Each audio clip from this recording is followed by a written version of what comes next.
O primeiro caso de sucesso hoje temos aqui, do ponto de vista de igualdade de género, 2 para 2, o que nesta área social é muito difícil ter 2 homens a partilharem o palco com 2 senhoras. Eu vou pedir que se apresentem cada um dos dois. A Sara falou muito brevemente, mas passando e começando por lá pela Maria Machado, muito rapidamente, o que é que têm feito na vida e o que é que, sobretudo nos pontos que toquem com os temas que hoje vamos aqui falar. Primeiro agradecer o convite, e na vida já fiz muitas coisas, porque já sou um bocadinho idosa, não é? mas ultimamente tive o privilégio, e ainda tenho, de ter sido convidada para gerir um projeto relacionado com os refugiados no Comitê Olímpico de Portugal. E, portanto, para além de outras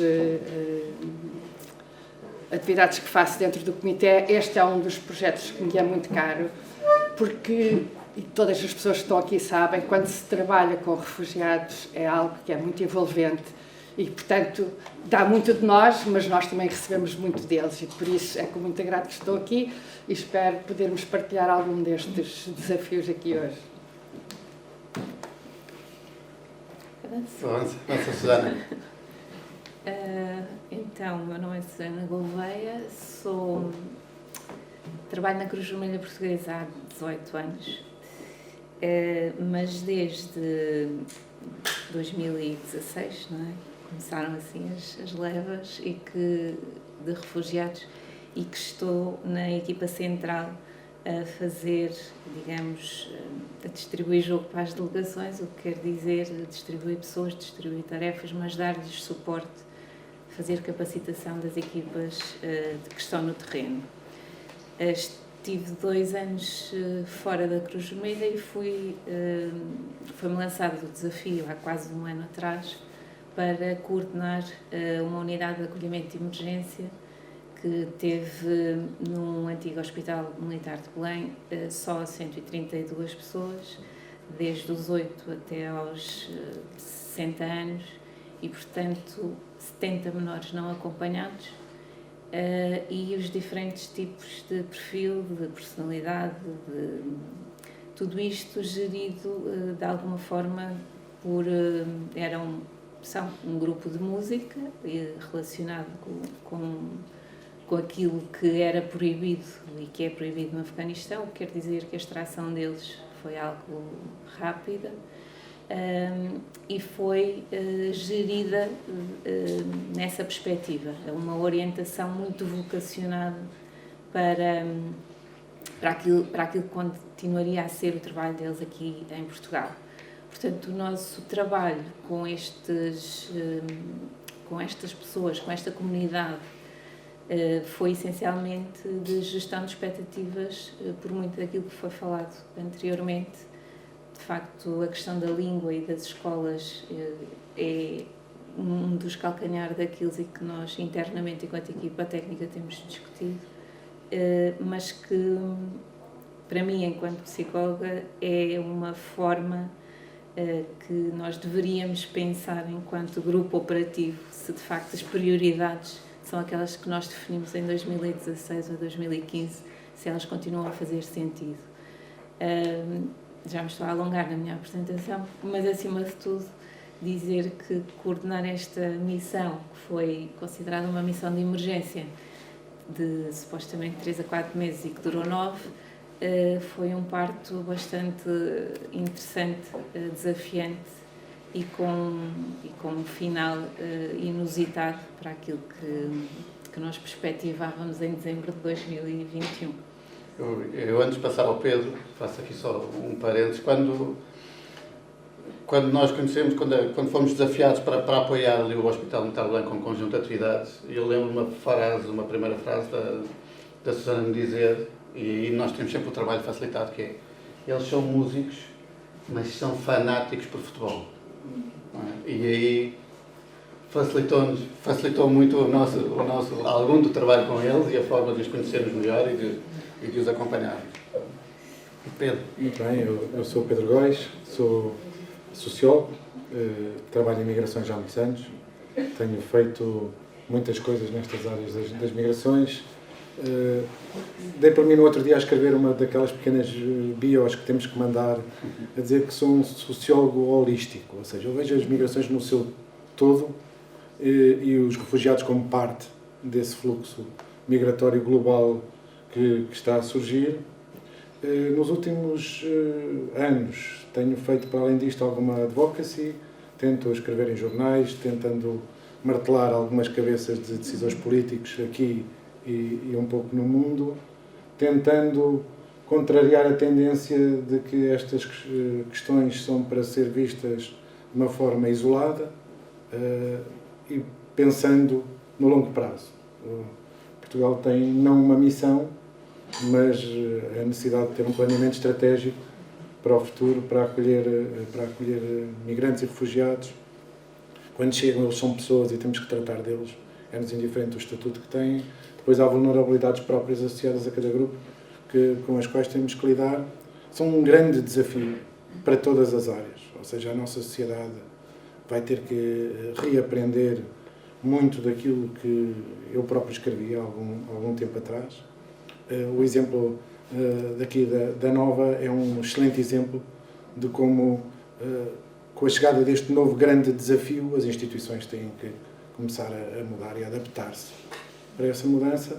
Mas basicamente eu sou aqui um receptor, aprendo com vocês e hoje vou ser aqui aquele lado do espelho em que recebo de vocês e posso devolver alguma experiência que possa ter.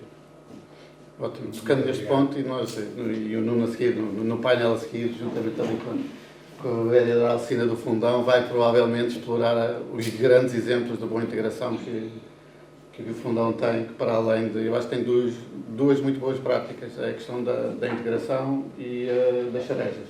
São dois pontos de excelência do Fundão que combatem ali para a par. Pedro, aproveitando esta ponte e na sequência daquilo que foi do teu último livro e de um capítulo, e nós somos sempre muito otimistas e não vamos falar e não vamos puxar pelo lado dos problemas, vamos puxar pelo lado das oportunidades. E há ali um capítulo que toca muito nas oportunidades para facilitar e incrementar o desenvolvimento das populações migrantes e o seu contributo para o desenvolvimento dos países que os acolhem, não é? E nomeadamente Portugal, de tocares um pouco nessas oportunidades que... Muito bem. Então, talvez aquela que eu começasse seja uma que está na agenda nesta semana, que é a oportunidade demográfica. Na verdade, receber migrantes não é uma escolha, não é uma opção. É uma necessidade que vamos ter durante os próximos anos.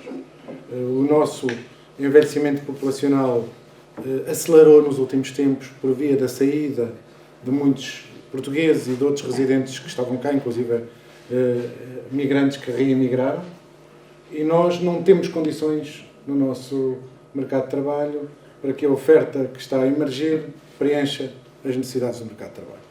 Há inúmeros exemplos pelo país, mas o Fundão talvez também seja um bom exemplo a esse nível, porque acaba por construir um cluster em que constrói oferta e depois necessita de ir à procura de novos trabalhadores e, portanto, há aqui um ciclo virtuoso de reconquista de um espaço e de um território. Mas isto não é apenas... Nós não somos uma ilha. O que nos acontece na tentativa de atrair migrantes e refugiados é, olhando à nossa volta, percebermos que outros países estão nas mesmas circunstâncias que nós, ou em alguns casos até vão ter mais necessidades de rejuvenescer as suas populações do que nós. Isto é um desafio global, portanto. Ou seja, nós temos uma Europa a ficar envelhecida, a ficar mais qualificada, a rejeitar muitas profissões, e temos aqui ao lado um continente cheio de juventude, cheio de vontade de apanhar o elevador social, mas a quem nós não demos o código para o apanharem. E esta incongruência tem consequências económicas muito fortes e tem, obviamente, consequências sociais muito fortes, porque as vulnerabilidades vão se acentuar muito rapidamente. Do nosso lado, vamos ter empresas e serviços a deslocalizarem-se para locais onde essa mão de obra exista. No caso dos continentes emissores, vamos ter mais pobreza, ou menos oportunidades, e por isso, o contrário do que se procura aqui, mais desintegração, mais exclusão social. Isto está a acontecer de uma forma acelerada, com agora novos eixos de dinâmicas, como seja a guerra a leste ou a reestruturação da própria circulação migratória na Europa com o Brexit, que nos levará a ter que nos reposicionarmos. Como é que nós estamos a fazer? Não sei se era já essa a pergunta. Como é que nós estamos a fazer aqui? Estamos a fazer mal. Nós temos o que eu acho que nós sempre tivemos enquanto país. Temos extraordinários exemplos que dão páginas lindas em relatórios internacionais, mas que depois não têm escala. Ou seja, nós falamos aqui de 1000 refugiados. 1000 refugiados parece muito, não é? 1000 refugiados são os que chegaram hoje a qualquer campo de refugiados aí no sul global. Portanto, nós não estamos sequer a conseguir aproveitar estes nossos exemplos, escalando-os para outros espaços. E é isso que eu espero de projetos como este. Tem, obviamente, um potencial global. Tem, obviamente, um potencial de serem colocados numa malinha e depois transportados para outros territórios e fazerem esta última milha, não é? Que é, eles já cá estão, eles fazem parte das nossas comunidades, mas eles veem-nos e nós não os vemos a eles. E quando nós conseguimos fazer essa pequena transição e percebemos o seu potencial, eles tornam-se iguais a nós, muitas vezes melhores que nós. E isso é um ponto muito importante. Ótimo. Susana, e para não fazer esta pergunta à Maria Machado, porque seria uma pergunta viciada, não é? Como é que tu viste, e a tua experiência, a importância do desporto nas várias fases de integração social e de integração social destes jovens? Antes de responder, posso só contrariar aqui um bocadinho. Claro, Nós temos. Com a afirmação final, eu acho que nós não os vemos. Nós vemos os números, mas nós não vemos as pessoas. Sim, também é verdade. Nós não vemos a pessoa que está por trás do nome refugiado, nós não vemos a pessoa que está por trás do nome MENA, do nome NPT. Nós vemos que chegaram 70 MENAs, chegaram uma série de nomes, com uma série de até potenciais atividades que desenvolviam no país de origem, mas nós não vemos as pessoas. E quando eu digo nós não vemos as pessoas é porque a humanização da integração destas pessoas não está a ser sentida por parte de quem de quem constitui a sociedade no global. As sociedades, as organizações do terceiro setor podem até estar mais sensibilizadas para isto. Há algumas potenciais interessadas ao nível das empresas, mas eu não senti, e durante estes 9 meses não senti no terreno que os serviços da saúde à educação estivessem a lidar com pessoas, que trazem traumas, que trazem problemas de identificação e de pertença que não são aqui trabalhados, que é preciso, em vez de estarmos nós a inventar como é que vamos fazer a integração deles, perguntar-lhes como é que eles gostavam que fosse feita, e esquecemos que eles são pessoas e que têm a sentir e que têm a pensar e que têm uma série de expectativas que muitas vezes nós queremos que encaixem naquilo que é o nosso programa bonito dos relatórios que efetivamente estão feitos. E isto foi o sentir de 9 meses no terreno, não digo 24 sobre 24, mas foi quase muitas vezes nesse registro, porque era a responsável daquele espaço, e senti isto. E ainda sinto isso porque neste momento ficamos com 10 pessoas dos 132 que acolhemos em fase de emergência, e ainda na semana passada tivemos uma briga com uma administrativa de um centro de saúde que diz que o estatuto de refugiado não existe e, portanto, esqueça lá isso, querem isenção porque sim. E, portanto, nós tivemos que levar o papel, tivemos que pedir ao Tiago, tivemos que fazer, quando tudo não era suposto acontecer, porque existe uma norma, há não sei quantos anos, aceite pelas entidades do grupo operativo, onde está a saúde, a dizer que estas pessoas têm estes direitos. E, portanto, quando estamos a dizer que os estamos a ver, nem todos os estamos a ver. E depois, às vezes, vemos-los com uns óculos que são os óculos dos ocidentais e que eles são os outros. E os óculos dos ocidentais, a ver os outros, por norma, dá asneira. O que eu costumo dizer nestas circunstâncias é, há pouco ouvia, assim, em som de fundo, não sei de quem, a expressão do pensar fora da caixa. Eu vou muito mais além, costumo dizer que é preciso pensar sem caixa nesta circunstância.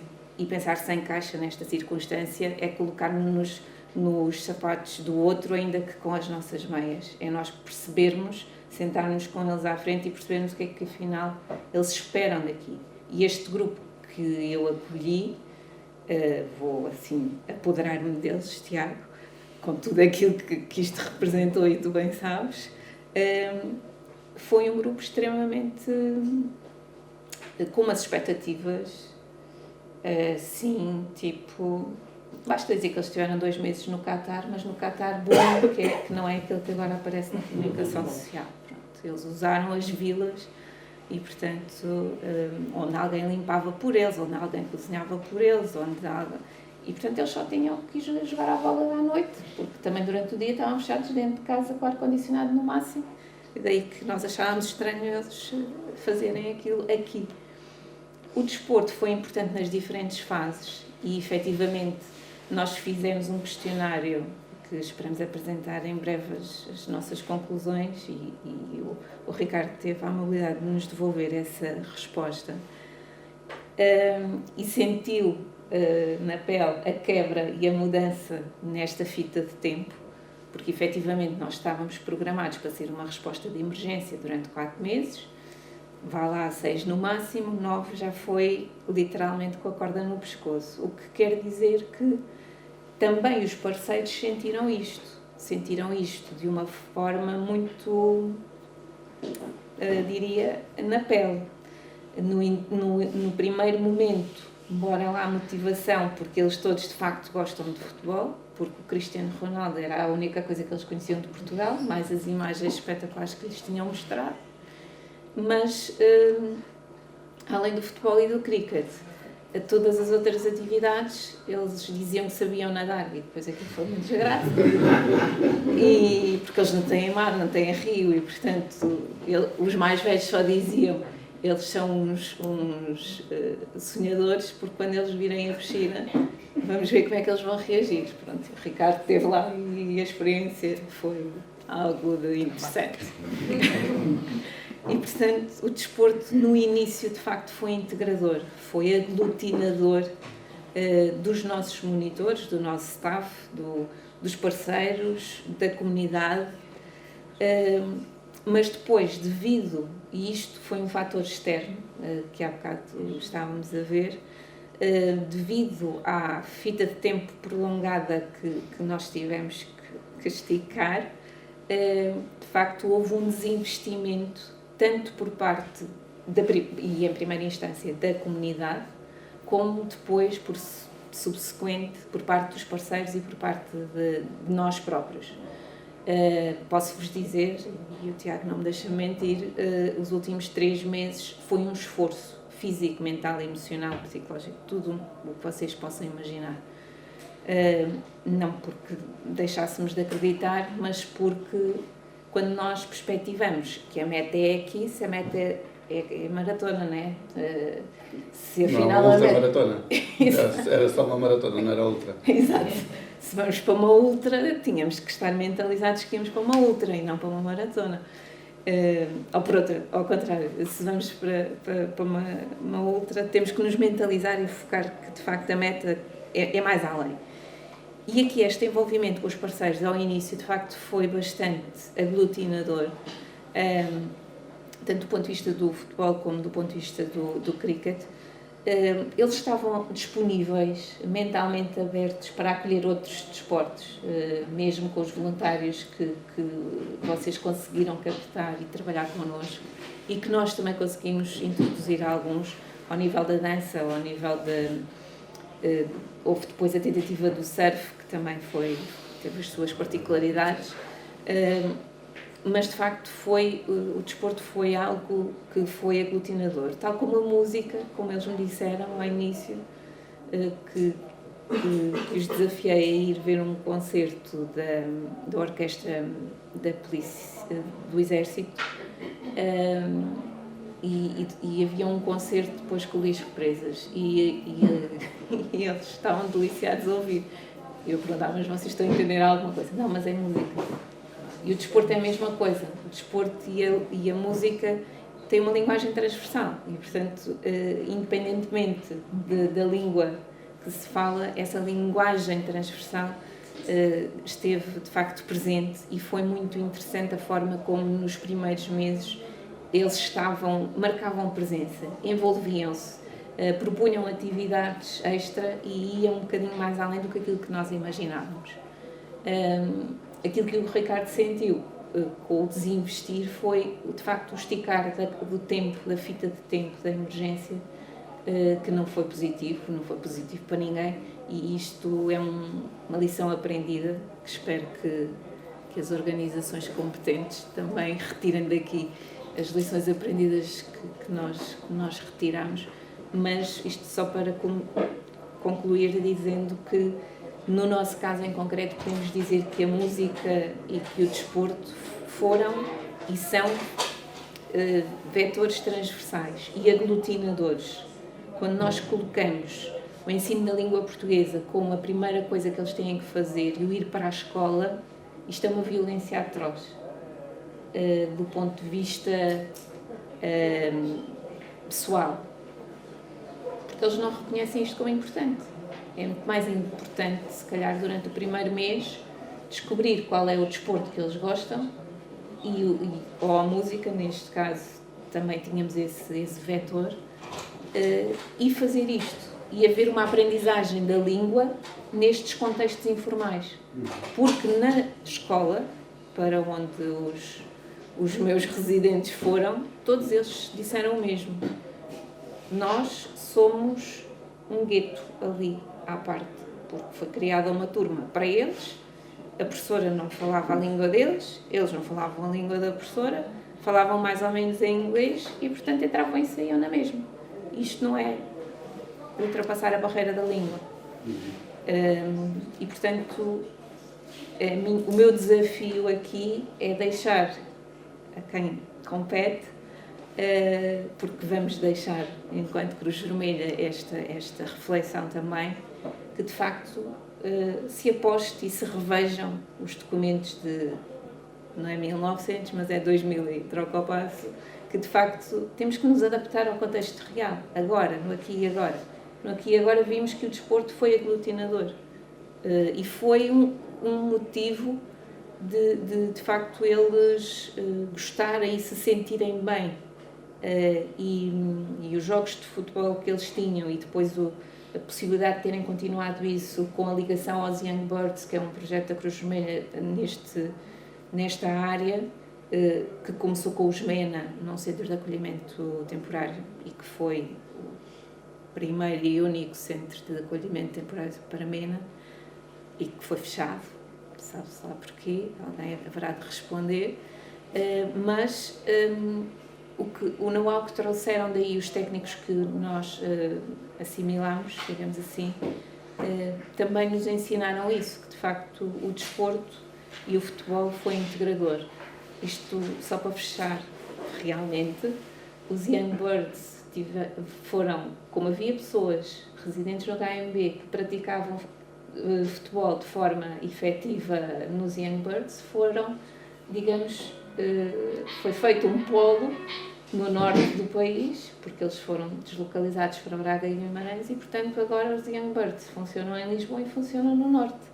E isto é um fator que nos diz que, se calhar, pensar nas aulas de português como a prioridade, estamos a ir pela travessa errada. Se calhar temos que ir por um caminho um bocadinho mais aglutinador, como o desporto e outras atividades desta natureza, que são, de facto, uma linguagem transversal, independentemente da língua que se fala. E vou-me calar, porque isto ainda está muito... Não, isto ok. E antes de passar a pergunta que eu tinha preparado para a Maria Machado, toca num ponto. Nós temos feito várias vezes e temos ali o Pedro Mesquita, que é a pessoa que normalmente nas atividades do futebol os acompanha, e que ainda há um par de semanas nós fizemos uma aula de português no balneário, com termos do futebol e pegar em palavras, e nós temos uma política que já definimos. No desporto só falamos português com eles. Não há inglês, nenhum de nós sabe falar inglês. É uma forma de os levar a fazê-lo, e foi um momento hiper divertido, e foi hiper divertido em dois sentidos, porque eles tanto saíram daquela aula a falar com mais algumas palavras de português, como saíram a perceber melhor o jogo, que é uma coisa que para nós portugueses é muito fácil perceber um conjunto de dinâmicas, e para eles aquilo é tudo muito, muito diferente. Ainda antes de passar a Maria Machado, e a nossa experiência é mais do que leis, mais do que regras. Nós temos uma experiência são as pessoas que fazem a diferença, não é? E o Nuno já falou há pouco da nossa experiência em Alcobaça. Foi uma experiência muito curta, porque sentimos que praticamente não éramos necessários ali. Nós chegámos e, apesar de ser uma daquelas casas de acolhimento onde nós não vimos uma dinâmica muito grande, a escola, naquele caso, tinha feito estava a fazer um trabalho fabuloso. E eu e uma das vezes que lá fomos, fui falar com o diretor da escola, e ele dizia: olha, isto é uma mistura de duas coisas, uma mistura de cultura da escola, e uma sorte desgraçada que, quando eles chegaram, tínhamos uma professora que tinha acabado de chegar à escola, e que a conseguimos colocar a 100% a acompanhá-los, e ainda por cima era muito boa a fazer aquilo. Bem, nós demos por isso, e quando tentámos fazer uma nova atividade com a escola, uns meses, 6, 9 meses depois, a surpresa que tivemos foi: não, já cá não está nenhum. Porquê? Porque eles tinham feito um trabalho tão bom que os tinham colocado, aquele que era aquilo naquela escola profissional dali. O outro, no ritmo deles, já não está a estudar, já está a trabalhar, já estava a trabalhar noutro sítio. De repente, eles estavam espalhados ali por 30, 40, 50 quilómetros à volta, mas todos com a sua estratégia, com o seu tempo, todos individualizados, não é? Aquilo que estavas a falar de cada um é ele próprio, com os seus interesses, com o seu ritmo de vida. Mas eu estou aqui, não estou aqui para emitir opiniões, estou aqui para vos ouvir e para aprender convosco. Maria Machado, aqui a pergunta, e tu acompanhaste vários jovens, muitos deles atletas. Como é que tu vês o papel da mentoria, e como é que a mentoria faz diferença na vida destas pessoas? Antes de responder a isso, eu acho que é muito importante, e tem-se notado aqui, às vezes nas afirmações que ouvimos, que há uma diferença enormíssima entre um migrante e um refugiado. E isso é muito importante referir, e tem implicações no desporto e em todo o processo de acolhimento. E estava a dizer isto por essas razões mesmo que têm depois também a ver com a mentoria. Enquanto que os imigrantes, não quer dizer que não tenham dificuldades, que não tenham problemas na origem, é por isso que imigram, mas vêm com uma ligação ao seu país de origem, à sua rede familiar e de amigos, e têm aquela ideia que podem sempre comunicar mal ou bem.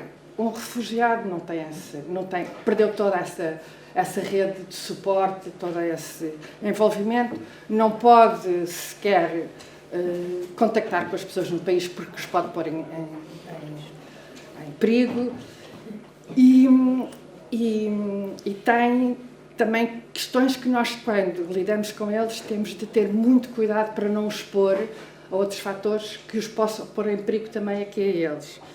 E isto eu estava-me a lembrar antes de ir à mentoria, porque vocês entraram com uma surpresa, que foi o cricket. Pois, em 2016, o meu primeiro contacto com refugiados foi exatamente isso. Eles quiseram jogar cricket, porque era um grupo que estava acolhido no centro da Bobadela de refugiados, e pronto, o desporto deles era cricket. E eu consegui, ingenuamente, aquela ideia: ok, vou ligar para a embaixada, saber. Depois disse: não se pode ligar para a embaixada. Portanto, não se pode identificar. Pronto. Tive a felicidade de encontrar alguém da Federação de Cricket e que mora aqui, eles moram aqui, por acaso, na zona de Carcavelos, e depois eu, através de conhecimentos que tenho, familiares de jogadores de cricket que não são portugueses, e consegui trazer material para Portugal e que está no CPR, pronto, do melhor que há.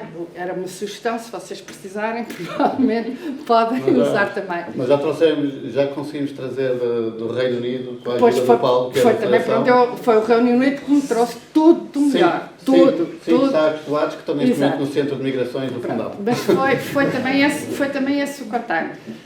Depois, qual era a dificuldade? Era exatamente pô-los a jogar cricket com outras pessoas, porque não podiam ser. Portanto, aqueles que sabiam jogar cricket não eram refugiados, mas eram migrantes e que não era seguro fazer este envolvimento.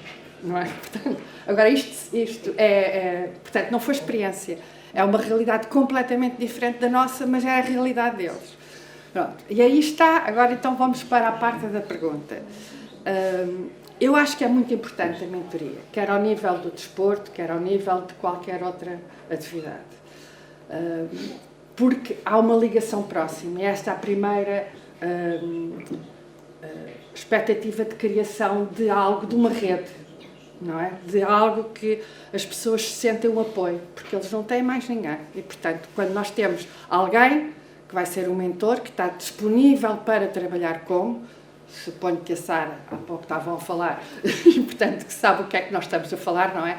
E tornar-nos a família, não é? Que se eu fizer de mentor, eu sou a família. E isso é muito importante. Portanto, concordo 100% com esta ideia de mentorias. E agora, pegando se calhar um bocadinho para a minha área, que é do desporto, já aqui falaram, que de facto o desporto tem esta magia, que é de nos aproximar. Porque eu posso não falar, posso estar a falar com vocês e dizer que quero vir jogar comigo, e se vocês forem afegãos ou se forem de outra língua qualquer, não percebem. Mas se eu atirar uma bola, instintivamente as pessoas devolvem e entram no jogo, entram na brincadeira. Portanto, é isto que o desporto tem, ou que a música tem, posso não perceber as palavras, mas percebo o som, ou que a arte tem, não é? Se nós fizermos experiências com arte, pintura, qualquer... Tem essa... porque são linguagens universais. Portanto, deixa de haver estas barreiras culturais. Desta experiência, o que noto é que, para muitos dos refugiados que chegaram a Portugal, no meu caso, porque a minha ligação era pelo desporto, era a primeira situação, a primeira que eles tinham de contacto com o país e que lhes despertava para aprender português. Porque, ao princípio, eles vinham, não sabiam nada de Portugal, sim, Cristiano Ronaldo, sabem todos, em todo lado, mas não... E o facto de nós proporcionarmos atividades desportivas, no nosso caso, na altura tínhamos projetos com financiamento, porque é bom a gente falar, é preciso dar muito de nós, quem trabalha, e quem quer ser mentor, e quem quer ajudar, é preciso dar tudo de si, mas é preciso dinheiro, porque sem eles nós não conseguimos depois pôr em prática todos estes projetos. E na altura lembro-me que o facto de nós, com as instituições de acolhimento que faziam esse trabalho, que era perceber o que é que as pessoas gostariam de poder fazer no meio desportivo, havia uns que gostavam de jogar, havia outros que gostavam de, às vezes, não fazer nada, eu disse, pelo menos caminham. E nós arranjarmos equipamento específico para eles, exatamente com o número do seu sapato, não eram sobras, eram comprados especificamente, claro que não eram topo de gama, mas especificamente para eles. E aqui punhamos uma mensagem de boas-vindas, escritas preferencialmente na língua deles e em português. Era o momento de os ganharmos para nós, de os ganharmos para dizer, se calhar vale a pena tentar perceber o que é que eles dizem, será... Pronto, e estarem disponíveis para fazer qualquer coisa. E isto, penso que é uma ponta do iceberg daquilo que é necessário para quando se trabalha com estas pessoas e para as integrar, não é? Porque é preciso ter estes cuidados, todos estes cuidados. é preciso não expor, dar-lhes atenção, perceber a cultura que eles têm, mas também não abdicarmos da nossa cultura, criar, há pouco ali naquele questionário falava-se de locais seguros. No desporto, muitas vezes é necessário criar estes locais seguros de prática, que não é aquilo que nós entendemos como portugueses, não é? Ou para a maioria dos ocidentais, mas são, em algumas culturas, não é que o Corão diga, pelo menos eu andei a tentar perceber, mas não diz nada disso, que as mulheres são iguais, mas a gente sabe que não são. E, portanto, se cruzam com homens na prática desportiva, pode ser uma barreira tremenda. Portanto, se fazem, não pode. Portanto, há determinadas características que nós temos que ter atenção para criar também esses espaços de atividade seguras. E uma das coisas que nós tentamos sempre fazer, e por isso é que às vezes não parece tão fácil, nós nunca quisemos criar uma equipa de futebol de refugiados ou uma equipa de handball de refugiados, porque não quisemos nunca perpetuar estes guetos, não é? E, portanto, queremos colocá-los numa equipa qualquer. Pronto. E o desporto, desde a sua origem, teve sempre esta multiplicidade e abertura, não é? Aliás, veja essas equipas de futebol, quantos portugueses é que há? Portanto, e sempre teve isto. No entanto, temos um problema adicional, não é? Apesar da legislação toda, e o nosso país tem legislação e promove e faz um esforço para que isto aconteça, não é fácil mudar nas pequenas organizações e em todo. Porquê?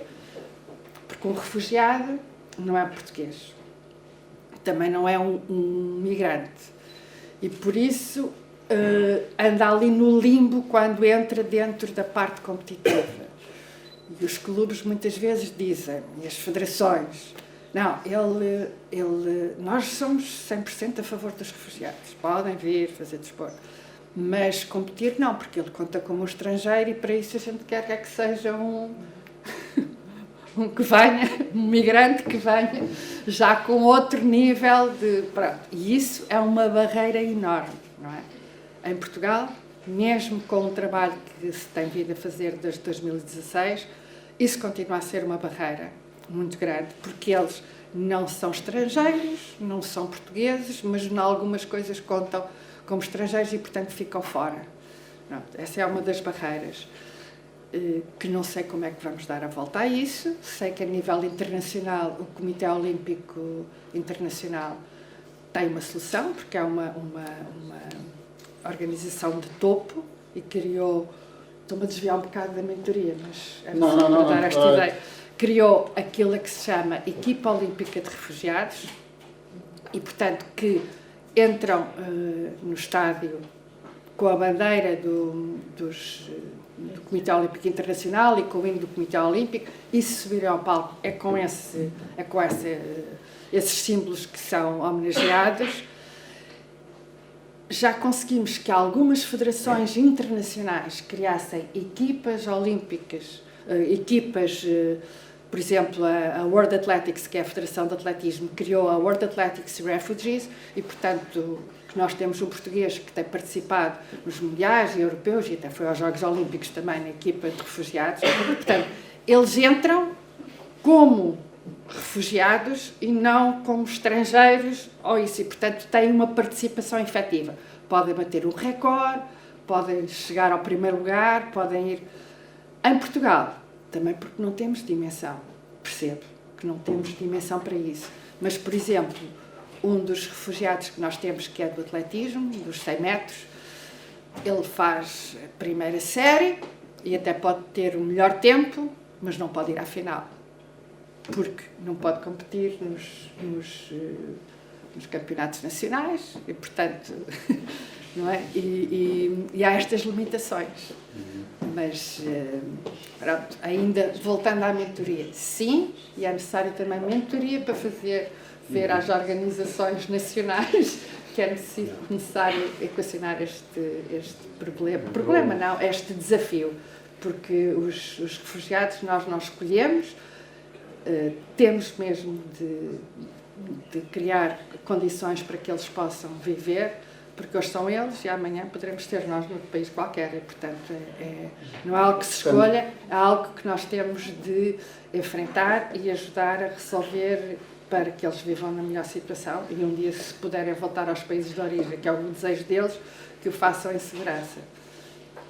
Tocando neste ponto, e vou partilhar aqui duas experiências nossas, e antes de entrarmos aqui nas considerações finais que vos deixo também a cada um. Aconselho aqueles que ainda não viram, há um filme no Netflix que saiu agora em novembro, chamado The Swimmers, e toca exatamente neste ponto, com duas irmãs nadadoras de Síria, tocando no ponto como é que nós vamos resolver isto. E eu acho que se resolve de duas formas: com a educação, educando as pessoas, e com falta de educação, que é fazendo muitas vezes aquilo que não é permitido, mas que nós achamos que é o correto. E a nossa história de Social Elevation Sports muitas vezes temos sido mal educados em alguns casos em não fazer aquilo que determinadas entidades estão à espera. Temos conseguido fazer estas coisas com a vossa ajuda, de todos que estão aqui, que são nossos parceiros e que nos ajudam neste caminho e a descomplicar e a deixar fazer acontecer. Conta aqui um episódio que nós tivemos há pouco tempo, e porque temos uma boa relação com a Federação Portuguesa de Futebol, e a Federação Portuguesa de Futebol anunciou que os refugiados podem praticar, não há limitações nenhumas. E nós estávamos sempre a ouvir os miúdos a queixarem-se, inscritos, eu treino mas não jogo, não posso, clube, a federação, e pegámos num caso concreto e perguntámos: olha, a federação, há uma pessoa, esta pessoa, deste clube, estão a dizer que ele não pode ser inscrito. Resposta da federação: não temos aqui nada. Fomos escavar, uma vez mais, a questão da educação. Dentro do clube não interessava prosseguir com aquele caminho. Mas pronto, passamos agora aqui um pouco às considerações finais. Temos um pouco menos de 10 minutos. E o Pedro teve muito menos tempo de antena. Não me faz mal, porque na verdade estava a aprender. Eu estava aqui a pensar como é que ia pegar, se me fosse dada a palavra, se ia pegar quebrando os consensos que parece que nós temos, ou introduzindo novas variáveis. E depois optei por fazer as duas. Então, Dos consensos para as variáveis. não quero... Tínhamos consensos porque os consensos limitam-nos. E, portanto, na verdade, nós necessitamos de assumir que sabemos pouco e que estamos a aprender. Esta questão última parece-me uma questão que se resolve com comunicação. E, portanto, se na verdade há uma perspectiva de que estas pessoas vão passar aqui uma temporada, então nós temos que encontrar soluções para que eles possam participar em todas as atividades da nossa vida coletiva sem limites. E se há limites na lei, mudamos a lei. E, portanto, reunimos com os grupos parlamentares para que isso seja feito em tempo útil. Mas, por outro lado, nós temos que assumir que refugiado não é um ser, é um estar. Está-se refugiado. E está-se refugiado durante algum tempo, até que a situação que nos obrigou ao refúgio se altere. E isto pode acontecer muito rapidamente, ou pode demorar 1 ou 2 gerações. Mas nós não podemos colocar este rótulo na pessoa que temos à nossa frente, dizendo: tu és um refugiado para sempre. Não. Nós temos que lhe dar uma estratégia de saída deste estatuto e de integração total na sociedade.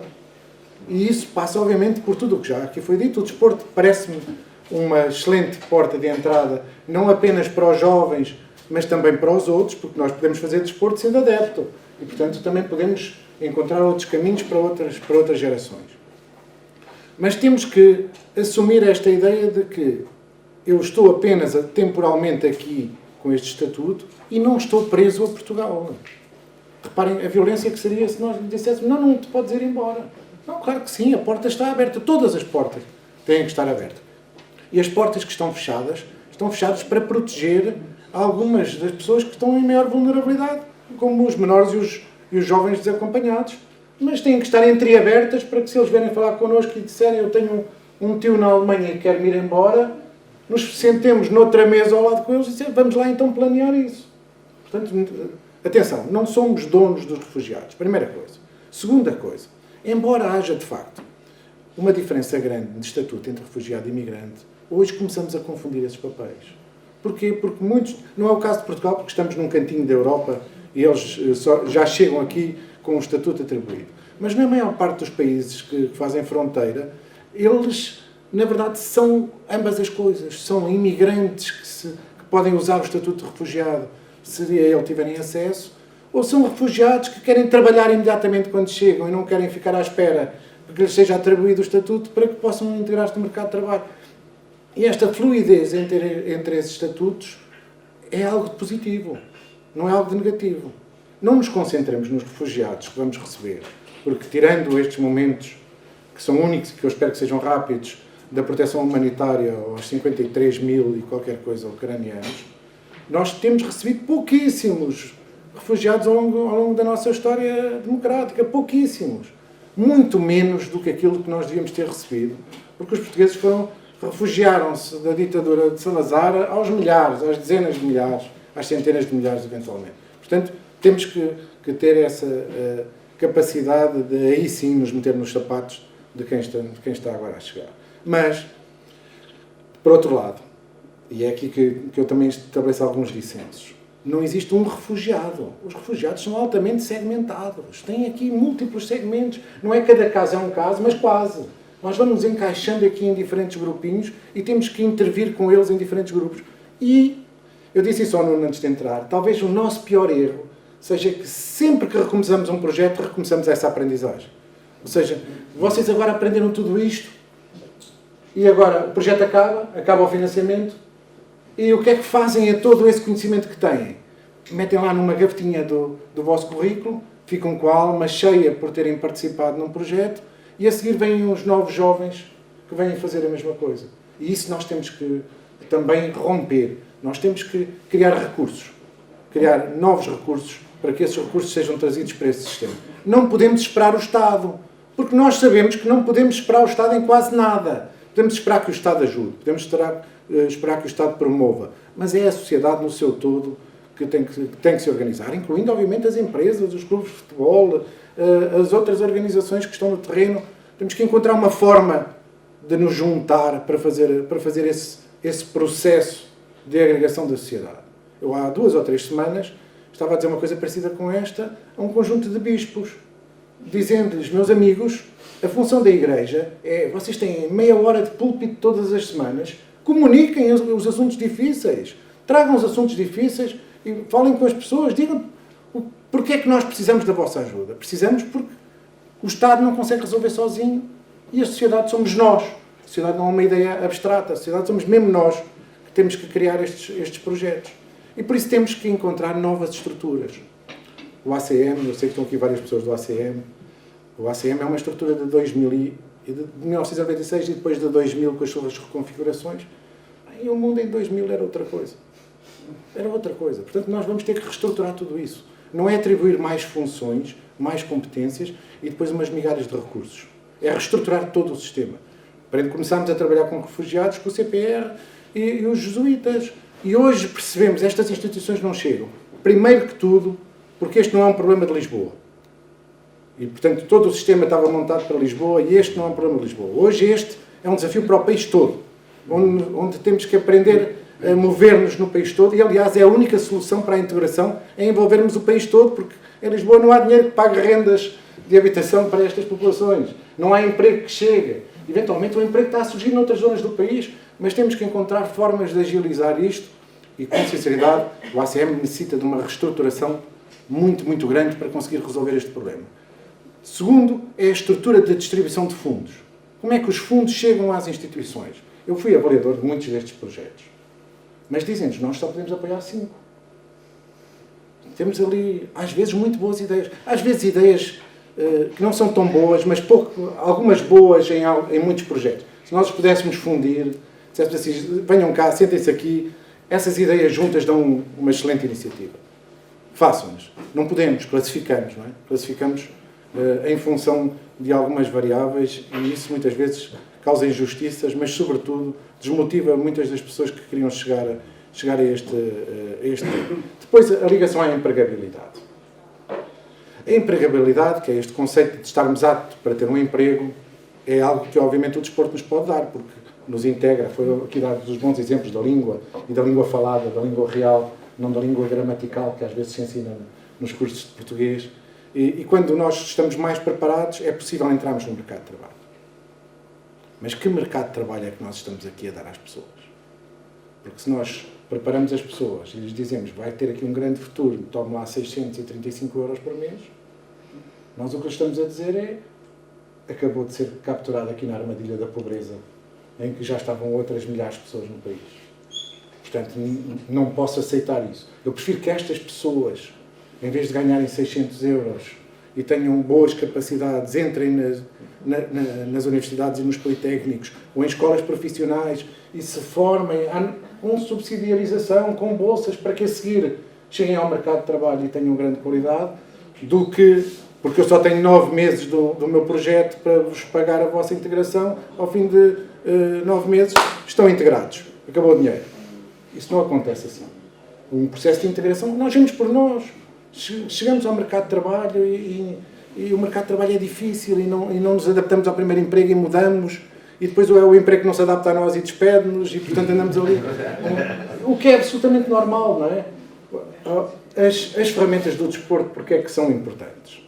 Permitam-me aqui confessar-vos assim, um detalhe. Eu e o Nuno jogámos rugby. E jogámos em equipas diferentes e, portanto, provavelmente não éramos propriamente amigos na altura dentro do campo. Mas na minha equipa, pouco importa de onde vem. E na equipa do Nuno, pouco importa de onde vem. E quando acaba o jogo, pouco importa de que equipa nós temos algo em comum que podemos partilhar. O desporto dá-nos isto. Vejam, sem querer ser populista, mas olhem para as bancadas do Qatar. Vejam os portugueses de todas as cores e todas as línguas que estão lá. Não é fantástico que o nosso ponto de ligação seja o Cristiano Ronaldo? Se fosse só isso, reparem o marketing que um pequenino país como Portugal, metade da cidade de São Paulo, conseguiu colocar do outro lado daqui do nosso planeta, que é esta união em torno de um símbolo de desporto. E porquê é que o Ronaldo é um grande exemplo? O Ronaldo é um grande exemplo porque é alguém que sai das margens da pobreza. E toda a gente diz o Messi é muito melhor que ele em termos de jeito. Mas em termos de trabalho, o que é que todos nos dizem? Não, ele levantava-se cedo, é o primeiro a chegar, é o último a partir, é aquele que trabalha. Isto é o desporto.